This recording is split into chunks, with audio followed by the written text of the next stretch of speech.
She looked me dead in the eyes and said, "I think we should take a break." Her gaze was too steady, unnervingly calm for someone supposedly torn apart. Then came the excuse, "My parents, they don't think you're the right fit." I didn't flinch, didn't ask whether it was really their opinion or hers. I simply looked at her and replied, "All right, I get it." No pleading, no dramatic reaction, not a single tear. And I think that shook her far more than any emotional outburst ever could. What she didn't know was that 3 nights earlier, I had come across an email, the one where she canceled the wedding venue. She'd left her laptop open, and I wasn't snooping. I was just paying bills, the ones I'd quietly taken care of while she threw herself into planning the big day. She hadn't even tried to hide the message. The wedding planner had asked if she was certain about losing the deposit. Her reply was chilling in its clarity. "Absolutely. It's over." The timestamp on that email? 3 weeks ago. She'd waited until the last check had cleared before dropping the "let's take a break" line. It wasn't a pause she wanted. It was an escape plan. But she needed to look innocent. She expected me to be the blindsided fiance, the heartbroken fool she could walk away from guilt-free. She never really knew me. We'd met 3 years earlier. She was electric, ambitious, sharp, always the smartest person in any room, and fully aware of it. That confidence was part of her appeal. Honestly, I respected it. She once told me she loved how steady I was, how I didn't need to raise my voice to make an impact. Strange how people admire qualities they can't quite comprehend. We built a life, or so I thought. The apartment was in both our names, so was the savings. She chose the venue, the guest list, even the flowers I'd never get to see. I made sure the money was there, always. Quiet, reliable, trusting. Meeting her parents felt more like a business presentation than a family introduction. Their smiles were thin, eyes sharp. They asked about my job, income, long-term plans. Not one word about love. No interest in who I was, only in what I could offer. I was a resume in their eyes. She told me I was being overly sensitive. Said they'd come around eventually. Turns out they were just biding their time, waiting for her to come around to their way of thinking. The morning after she asked for space, I walked into the bank. The wedding fund still had just under $37,000 in it. The account was under my name, so I emptied it, legally and cleanly. Every dollar transferred into a private account she didn't know existed. Then I shut down our joint account. No confrontation. Just calculated efficiency. Next, I scheduled a meeting with a lawyer. Prenups weren't relevant anymore, but the lease was still a shared legal tie.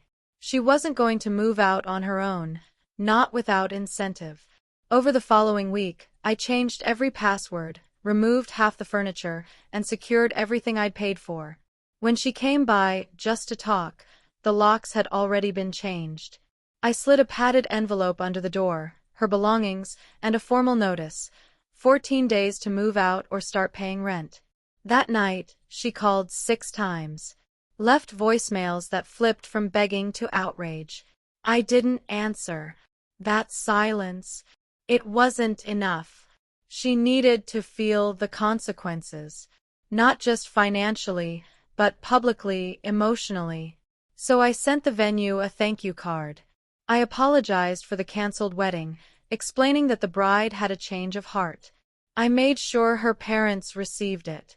Then I posted a photo to social media, me on a beach, captioned, "Sometimes, the garbage takes itself out.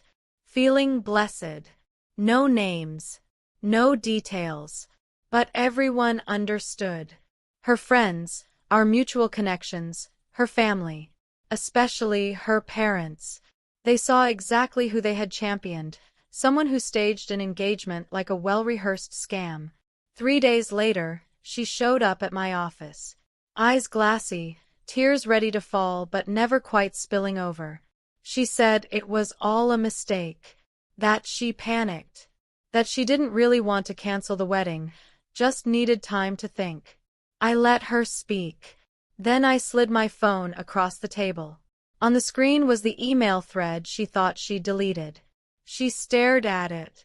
I watched the cracks form in her expression as the truth settled in. I didn't say a word, just smiled, stood up, and walked out. Revenge wasn't fire and fury. It wasn't screaming, smashing dishes, or burning memories. It was deliberate, precise, cold. She wanted me to fall apart, to give her closure, to let her walk away with the upper hand and rewrite the ending into something noble. Instead, I gave her silence, and the bill. Some friends asked why I never told anyone, why I kept it all quiet. Because explosions draw attention. They burn bright, then fade. But implosions, they collapse everything from the inside. Quietly. Completely. I later learned she had already started seeing someone else. Not openly, but enough that the wedding had become inconvenient. He worked with her father, of course. Perfect match, nice suit, polished shoes, the right family background. They thought they were leveling up. What they got was someone who would always know he was the fallback option. A man who would always wonder how easily she could pretend to love someone else for the sake of appearances. Trust built on deception never lasts. Do I miss her? No. I miss the person I believed she was. But that man I used to be, he's gone too. What's left is sharper, colder, clearer. She thought she broke me. Truth is, I just moved the target. She handed me heartbreak dressed as freedom. I gave her a break she won't come back from. So no, her parents were right. I wasn't good enough for her. I was better.